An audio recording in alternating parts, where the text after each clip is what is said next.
Hey, what up you guys? Danny B. You're watching The Trash Dish. In this video I'm going to be reviewing Maxxxine. So I really had no expectations for this movie, and really the only reason I went to go see it was because it was a hot day out and I wanted to go sit in a movie theater with air conditioning.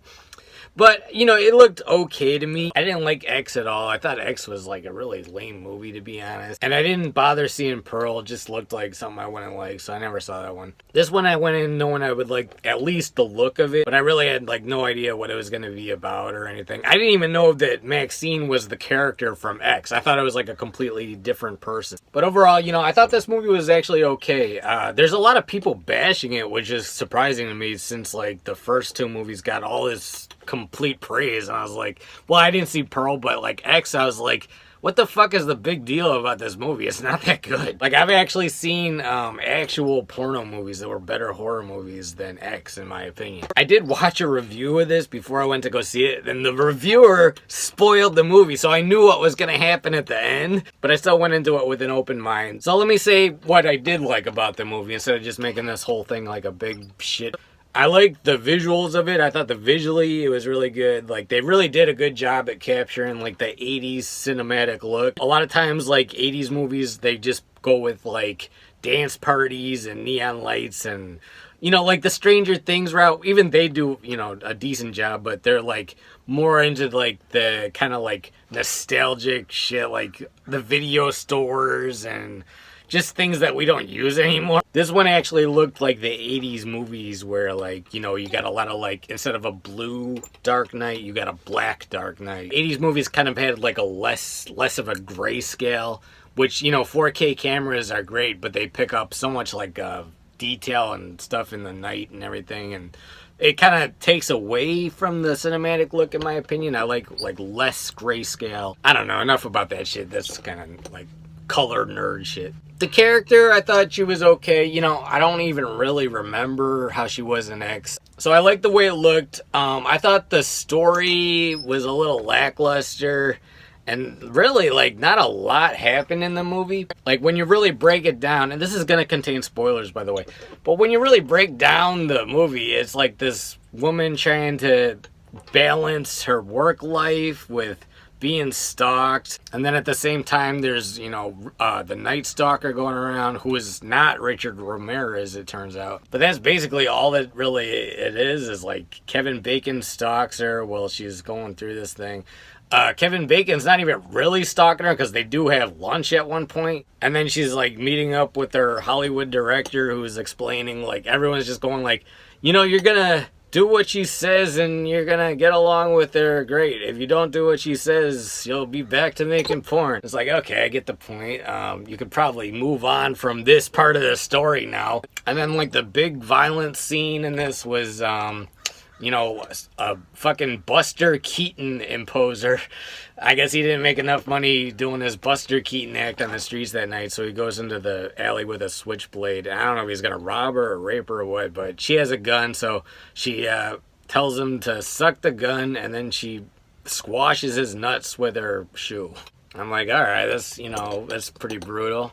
I mean, it's a pretty brutal scene in the movie, but then, like, at the end, you know, it turns out her father's the killer, and I thought it would have been a much better ending if she didn't kill her father, because you would see, like, all right, she's capable of squashing someone's nut, she's capable of squashing a guy to death in a car and not feeling any remorse or anything. So if she forgave her father, it would mean like she's trying to better her life. She's trying to move on from doing porn to doing legitimate movies. She's trying to move away from violence. And then it would be kind of like a lesson learned kind of thing. But no, she blows the guy's head off. It's like, what the fuck is learned now? Nothing. She's the same old person she ever was.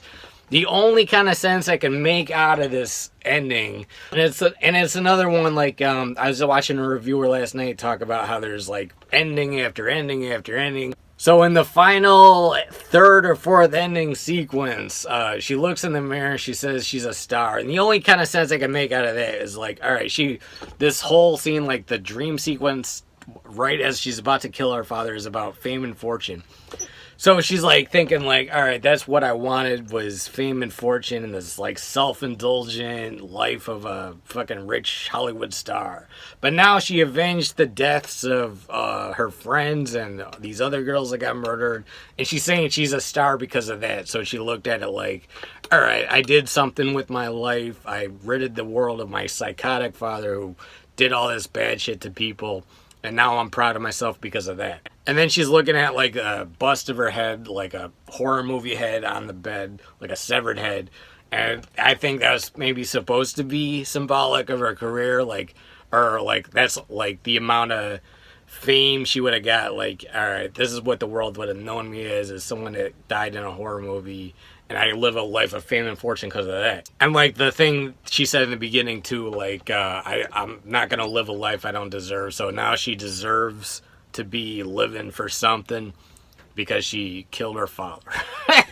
So when I made sense of that, or at least I don't know if I'm completely wrong about that, that's what I took away from it. I kind of liked the movie more because it did make me think a little bit about that. But for the first hour and 20 minutes, it's just her walking around dealing with situation to situation. And nothing really that exciting happens. I thought the glove scene, like the, you know, Giallo, fucking the New York Ripper's in this with the gloves on and shit.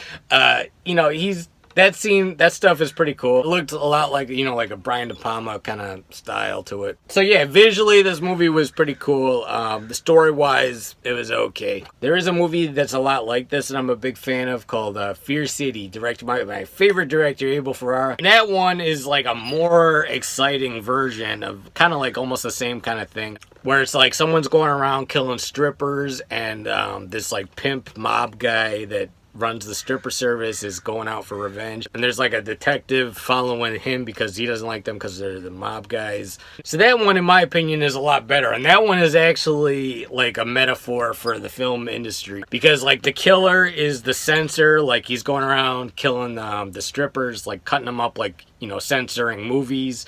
The two mob pimp guys are like the screenwriter and the director, and then the detective that hates them is basically like the film critic calling them scum and trash and stuff. You know, that movie's not the best movie either, but I like that a lot better than I liked this Maxxxine movie. And then there is another movie that this reminded me a lot of, Joe Dirt. This is like the fucking horror version of Joe Dirt almost, where like she's out to fucking get revenge on her parents.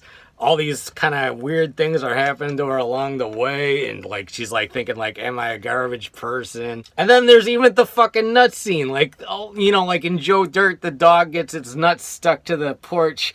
In this one, the guy gets his nuts stuck to her shoe. And, you know, like going through all this like trauma and stuff, just like Joe Dirt. Yeah, total fucking Joe Dirt ripoff. But overall, you know, it wasn't terrible or nothing. It was an okay watch. And I'm going to give this one 3 out of 5 stars. And half a point of that is because just so visually it's very good. And I did like it a lot better than X. I don't know if I'm ever going to watch Pearl. It just doesn't look interesting to me at all, really.